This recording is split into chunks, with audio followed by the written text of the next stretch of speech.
तो चलिए दोस्तों प्रश्नावली 8.2 के क्वेश्चन नंबर 4 को सॉल्व कर लेते हैं। दोस्तों क्वेश्चन नंबर 4 आप लोग को स्क्रीन पर दिखाई दे रहा होगा, ठीक है। करके बताइए कि निम्नलिखित में से कौन कौन सत्य है या असत्य है, कारण सहित अपने उत्तर की पुष्टि कीजिए। यानी क्वेश्चन नंबर 4 का पहला क्वेश्चन क्या दे दिया, कह रहा कि साइन ए प्लस बी बराबर साइन ए प्लस साइन बी होता है, ठीक है। चलिए देख लेते हैं, यानी क्वेश्चन नंबर कौन सा है, चौथे का पहला क्वेश्चन, ठीक है। कह रहा कि साइन जो होता है साइन ए प्लस बी का मान होता है किसके, साइन ए प्लस साइन किसके, साइन बी के बराबर होता है, ठीक ना। तो यानी आप लोग को दिमाग में ये आ रहा होगा, है साइन का गुणा कोष्टक के अंदर कर लेंगे, साइन का गुणा ए में करेंगे साइन ए प्लस है तो प्लस, साइन बी का गुणा बी में करेंगे साइन बी हो जाएगा। उत्तर सही है तो नहीं, ठीक ना।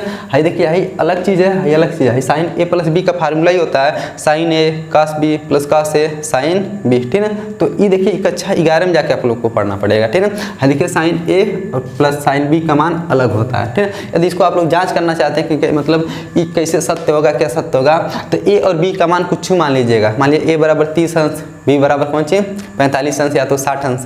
ए और बी के स्थान पे जो माने रहेंगे वही रख लीजिएगा। ये दोनों पक्ष बराबर आ जाएगा तो कह दीजिएगा कौन सी सत्य, दोनों पक्ष बराबर नहीं आएगा तो कह देंगे कौन सी असत्य, ठीक ना। तो ये देखिए यानी ए और बी का मान कुछ रखेंगे ना, ये दोनों पक्ष बराबर नहीं आएगा। आप लोग जांच कर लीजिएगा, ए बराबर 30 रखेंगे, बी बराबर 60 रखेंगे तो 60 30 90 हो जाएगा। साइन 90 अंश का मान कितना हो जाएगा, 1 हो जाएगा। यहाँ ए बराबर 30 तो साइन 30 अंश का मान 1/2, बी बराबर 60 इसका मान करीब 3/2, तो 1/2 में करीब 3/2 जोड़ेंगे तो 1 के बराबर ही नहीं करेगा, यानी ये हमारा क्या हो जाएगा, पहला क्या हो जाएगा, असत्य हो जाएगा। क्या हो जाएगा, असत्य हो जाएगा, ठीक ना।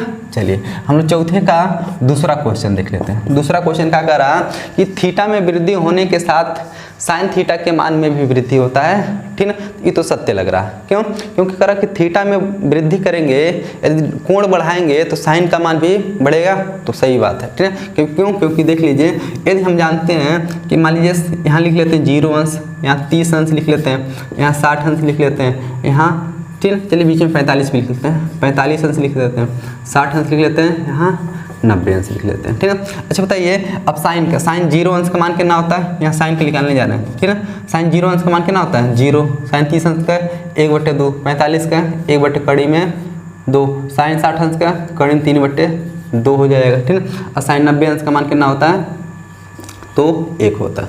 तो देख रहे हैं साइन थीटा में वृद्धि करने का मतलब पहले 0 था, फिर 30 था, फिर उससे बड़ा, फिर उससे बड़ा, फिर उससे बड़ा। साइन थीटा में वृद्धि की है तो देखिए कहीं साइन का मान भी बढ़ रहा है, पहले 0 था उससे बढ़ के आधा हुआ, फिर आधा मतलब 1/2 हुआ, फिर उससे ज़्यादा हुआ, फिर उससे ज़्यादा हुआ, फिर 1 के बराबर हो गया। देख रहे हैं थीटा में वृद्धि कर रहे हैं तो साइन का मान भी क्या हो रहा है, बढ़ रहा है, ठीक है। यानी दूसरा क्या है हमारा, तो दूसरा भी क्या है, दूसरा क्या है, सत्य है।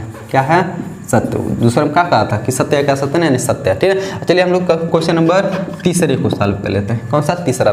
ये कह रहा कि थीटा में वृद्धि के साथ कास थीटा के मान में वृद्धि होता है, नहीं, कास थीटा के मान में वृद्धि नहीं होता है, ठीक है। क्यों, देख लीजिए फिर वही, अब यहाँ कास का मान निकालेंगे, कास का, तो कास 0 अंश का मान होता है कितना 1, कास 30 अंश का मान कितना होता है करीब 3/2, कास 45 का ये तो बराबर होता है, ठीक है। कास 60 अंश का मान कितना होता है 1/2, कास 90 अंश का मान होता है कितना 0। अब देखिए थीटा में वृद्धि हो रहा है लेकिन कास के मान में देखिए वृद्धि हो रहा है नहीं, ये तो कमी हो रहा है। पहले 1 मिल गया, फिर उस कम, फिर उस कम, फिर उससे कम, फिर कितना हो गया 0 आ गया। यानी थीटा में वृद्धि होने के साथ साथ कास थीटा के मान में वृद्धि नहीं होता, ये क्या हो जाएगा, ये असत्य हो जाएगा। क्या हो जाएगा, ये असत्य हो जाएगा, ठीक ना। अब हम लोग चौथा क्वेश्चन सॉल्व कर लेते हैं, ठीक ना। चौथा क्या कर रहा है कि थीटा के सभी मानों पर साइन थीटा बराबर कास थीटा होता है। कर कि थीटा के सभी मानों पर क्या साइन थीटा बराबर कितना कॉस थीटा। यहीं पर देख लीजिए थीटा का सब मान में बताइए साइन 0 और कास 0 दोनों का मान बराबर होता है, नहीं। साइन 30 और कास 30 दोनों का मान बराबर है, नहीं। 45 हाँ खाली 8 और बराबर मिल गया, क्या 8 और बराबर मिल गया, यहाँ पर भी बराबर नहीं मिला, यहाँ पर भी बराबर नहीं मिला, ठीक ना। यानी सभी मानों के लिए नहीं बराबर होता, केवल कौन 45 अंश के लिए बराबर होता है। ये क्या हो जाएगा, असत्य हो जाएगा। क्या हो जाएगा, असत्य हो जाएगा, ठीक। अब पांचवा क्वेश्चन क्या करा कि ए बराबर 0 पर काटे, परिभाषित नहीं है। करा कि ए बराबर कितना 0 अंश पर कितना काट ए परिभाषित नहीं है, यानी इसका मतलब ए बराबर 0 रखेंगे तो यानी काट 0 अंश, तो काट 0 अंश का मान कितना होता है, तो सही बात है ये अपरिभाषित होता है, ठीक है। काट 0 अंश का मान कितना होता है 1/0 होता है, तो 1/0 से भाग करेंगे तो क्या हो जाएगा, अपरिभाषित आएगा, यानी कौन सी हो जाएगा, क्या हो जाएगा, सत्य हो जाएगा, ठीक ना। तो दोस्तों आशा करते हैं कि क्वेश्चन नंबर 4 आप लोग को अच्छी तरीके से समझ में आया होगा।